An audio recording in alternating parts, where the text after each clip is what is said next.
हमारा भारत का एक राज्य है केरल, जिसकी इकोनॉमी का अगर केरल का जीडीपी हम कैलकुलेट करें, ओनली केरल, वैसे जीडीपी कैलकुलेशन नेशन का होता है, देश का होता है, लेकिन एक बार मैंने केरल का कैलकुलेशन किया ये समझने के लिए कि जो मलयाली लोग गल्फ में रहते हैं उनका कंट्रीब्यूशन क्या है केरल को चलाने में। तो आपको सुनकर आश्चर्य होगा कि गवर्नमेंट ऑफ केरल का जो टोटल टैक्स कलेक्शन है लगभग उतना ही पैसा गल्फ में रहने वाले मलयाली लोगों का रेमिटेंसेज है per year.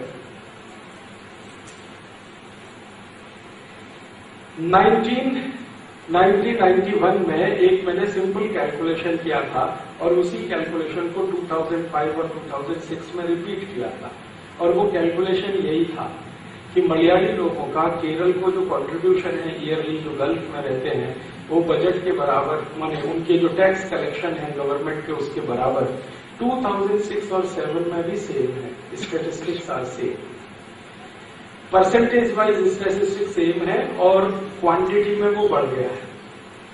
Last year Kerala government ने जो टोटल टैक्स कलेक्ट किया था 22,000 करोड़ था, लगभग इतना ही पैसा गल्फ से आया था। तो केरल गवर्नमेंट और केरल स्टेट की इकोनॉमी बहुत बड़े पैमाने पर उनसे चलती है। हमें गर्व है इन सभी भारतवासियों पर जिनकी एजुकेशन बहुत कम है, जिन्होंने देश का खर्चा बहुत कम किया है अपने ऊपर, फिर भी देश के लिए इतना सारा वो कर रहे हैं। बहुत खराब कंडीशंस में वो गल्फ में रहते हैं, फिर भी वो देश में पैसा भेजे। मैंने वो सभी गल्फ देशों का प्रवास किया है जहां पर भारतवासी रहते हैं, उन सभी को डॉर्मेट्रीज में रहना पड़ता है, और डॉर्मेट्रीज इतनी खराब स्थिति में है, अबू धाबी में या दुबई में या बर दुबई में या बहरीन में जाइए, कुवैत में, ओमान में, बहुत ही खराब कंडीशन में डॉर्मेट्रीज है। 10 बाई 10 का एक रूम होता है 100 स्क्वायर फीट का, उसमें मिनिमम 8 या 10 नागरिक रहते हैं, 8 to 10 मिनिमम। और जैसे रेलवे 3 टायर का स्लीपर क्लास होता है ना, ऐसे उनके बेड होते हैं, first tier, second, third, fourth, fifth, sixth, ऐसे 1 by 1। और वो बेचारे सभी के बैग्स और बैगेजेस उनके बेड के नीचे ही रहते हैं, अलमारी भी नहीं है उनके कमरे। कॉमन टॉयलेट्स हैं, कॉमन बाथरूम्स हैं, और उनको अगर कभी बीमारी आ जाती है, डिसीज हो जाती है, तो वीकली 1 डे ही है उनकी। उस पावर प्रोजेक्ट का नाम था दाभोल। दाभोल एक छोटा सा गांव है रत्नागिरी जिले में, महाराष्ट्र में, समुद्र के किनारे। तो एनरॉन कंपनी को महाराष्ट्र गवर्नमेंट ने कॉन्ट्रैक्ट दिया कि आप ये दाभोल पावर कंपनी को सेटअप करिए और इलेक्ट्रिसिटी जनरेट करके महाराष्ट्र को दीजिए। इंटरेस्टिंग बात यह कि एनरॉन कंपनी ने जिंदगी में कभी भी इलेक्ट्रिसिटी बनाया नहीं, कभी नहीं बनाया। एनरॉन कंपनी का बैलेंस शीट जब मैंने देखा तो उनके पिछले 20 साल के बैलेंस शीट में कहीं भी ऐसा कुछ नहीं था कि उन्होंने 1 मेगावाट तो दूर का बात है, 1 यूनिट, 1 यूनिट इलेक्ट्रिसिटी प्रोड्यूस किया है। एनरॉन का एक ऑफिसर था जो मुंबई में रहता था, मैंने एक बार उसको भेटी किया और उसको मैंने प्रश्न किया कि आपने तो 1 यूनिट भी इलेक्ट्रिसिटी कभी बनाया नहीं है, आप ये दाभोल पावर प्लांट कैसे चलाएंगे? तो उसने मुझे बताया कि हमने तो इलेक्ट्रिसिटी नहीं बनाया, लेकिन अमेरिका में जिसने इलेक्ट्रिसिटी बनाया है वो कंपनी को हम लाएंगे और उसको अपना सब कॉन्ट्रैक्टर बनाएंगे। तो मैंने पूछा वो कंपनी कौन है? तो उन्होंने कहा जी, जनरल इलेक्ट्रिक को हम अपने सब कॉन्ट्रैक्टर के रूप में रखेंगे, इलेक्ट्रिसिटी वो बनाएगा, बेचेंगे हम, प्रॉफिट हम कमाएंगे थोड़ा सा, जी को देंगे। तो ये प्रोजेक्ट उन्होंने भारत में ले लिया। हम लोगों को इसमें थोड़ा सा गड़बड़ लगा कि कुछ इसमें गड़बड़ है, तो हमने हाई कोर्ट में एक PIL फाइल किया, मुंबई हाई कोर्ट में। हाई कोर्ट ने हमारी PIL को स्वीकार करने के बाद एक इंक्वायरी कमीशन बनाया कि एनरॉन का टोटल इंक्वायरी करो, इनको किन कंडीशंस में ये प्रोजेक्ट मिला है। तो जब इंक्वायरी कमीशन का रिपोर्ट आया कोर्ट में तो पता चला कि एनरॉन कंपनी ने थाउजेंड्स ऑफ करोड़ रुपीस रिश्वत दिया है, लंच दिया है, घूस दिया है इंडियन पॉलिटिशियंस को। कोर्ट के सामने जब ये डॉक्यूमेंट्स आ गए और कोर्ट कन्विंस हो गया तो कोर्ट ने एनरॉन का एग्रीमेंट कैंसिल कर दिया। हाई कोर्ट ऑफ महाराष्ट्र ने एग्रीमेंट कैंसिल किया। जैसे ही एग्रीमेंट कैंसिल हुआ तो एनरॉन एकदम पागल हो गया, बौखला गया। नेक्स्ट डे उन्होंने प्रेस कॉन्फ्रेंस बुलाया और उन्होंने ये बताना शुरू किया कि हमने किस पॉलिटिशियन को कितना पैसा दिया।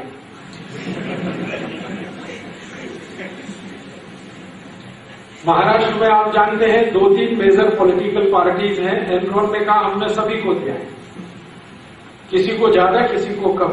जब क्वेश्चन उनको पूछा गया प्रेस रिपोर्टर्स की तरफ से कि आपने ये पार्टी को ज्यादा इसको कम क्यों दिया, तो उन्होंने कहा हमको लगता था कि इन्हीं का चांस है पावर में आने का, इसलिए इनको जाके दिया, और जिनका चांस नहीं है उनको कम ही दिया। लास्ट में क्या हुआ कि वो लोग सुप्रीम कोर्ट गए और हम लोग भी सुप्रीम कोर्ट गए। सुप्रीम कोर्ट ने भी वो एग्रीमेंट कैंसिल किया। सुप्रीम कोर्ट का भी कहना था कि ये इलीगल है, कॉन्ट्रा कॉन्स्टिट्यूशनल है, इसमें घोटाला हुआ है। जब ये सुप्रीम कोर्ट में वो केस हारे तो उन्होंने बहुत सेंसिटिव रिविलेशन किया। उन्होंने बताया कि भारत देश में आने के लिए गवर्नमेंट ऑफ अमेरिका को भी घूस दिया, अमेरिकन गवर्नमेंट को रिश्वत दिया, लंच दिया, घूस दिया। और आप जानते हैं कि जिस समय ये एनरॉन भारत में आया था, अमेरिका में प्रेसिडेंट था बिल क्लिंटन। तो एनरॉन ने कहा कि बिल क्लिंटन को सेकंड टर्म जो हुआ था ना, आप जानते हैं वो 2 टर्म प्रेसिडेंट था, तो सेकंड टर्म प्रेसिडेंट हुआ, वो टाइम एनरॉन कंपनी ने $100 बिलियन बिल क्लिंटन का चुनाव में खर्च किया। $100 बिलियन। एनरॉन को पूछा गया कि आपने $100 बिलियन बिल क्लिंटन को दिया, इसका मतलब यह है कि आपको भारत देश से कमाने का उम्मीद था इसलिए दिया। तो उन्होंने कहा कि यदि हमारा प्रोजेक्ट कैंसिल नहीं होता और हम भारत में रहते तो विदिन 20 ईयर्स हम भारत देश से मिनिमम $2000 बिलियन लेके जाते, मिनिमम $2 ट्रिलियन, मिनिमम इतना लेके जाते, मैक्सिमम तो 4-5,000 बिलियन हो सकता था। तो उनका कैलकुलेशन है बिल्कुल क्लियर कि हम भारत से $2000 बिलियन कमाएंगे, $100 बिलियन बिल क्लिंटन और उसकी गवर्नमेंट को देंगे और $2-3 बिलियन भारत में बांटेंगे, बाकी तो हमें प्रॉफिट ही प्रॉफिट है। तो वो एक इंटरेस्टिंग बात बोल कर गए कि हम जब भारत में आते हैं तो लंच और रिश्वत का पैसा इन्वेस्टमेंट के साथ लाते।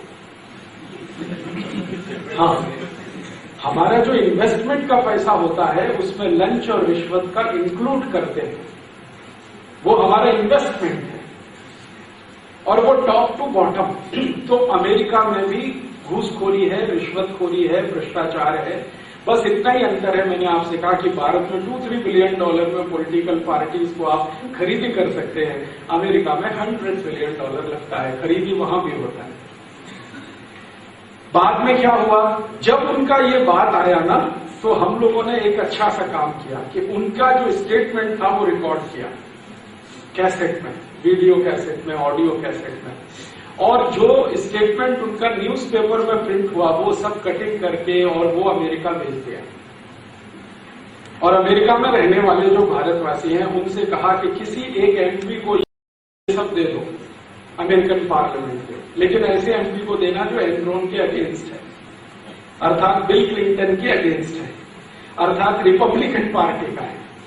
बिल क्लिंटन माने डेमोक्रेटिक पार्टी, डेमोक्रेटिक पार्टी माने एनरॉन पार्टी, अमेरिका में ऐसा बोलते हैं एनरॉन पार्टी।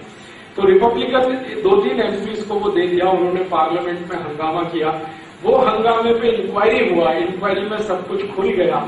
अंत में परेशानी क्या हुई कि एनरॉन को दंड लगाया गया, हाँ दंड देना पड़ा, और वो दंड देने के चक्कर में वो कंपनी बैंकरप्ट हो गई, बैंकरप्ट हो गई कंपनी, और वो कंपनी बैंकरप्ट हुई और आज वो दुनिया से खत्म हो गई। अभी एनरॉन नाम की कोई कंपनी दुनिया में नहीं है। अमेरिकन पॉलिटिक्स में करप्शन का लेवल इतना ऊंचा है।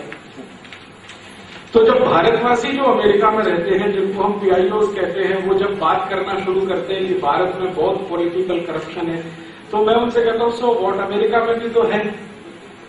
तो वो ये कहकर अपना बात समाप्त कर देते हैं कि हाँ, अमेरिका में भी करप्शन है, लेकिन वो हमको अफेक्ट नहीं करता।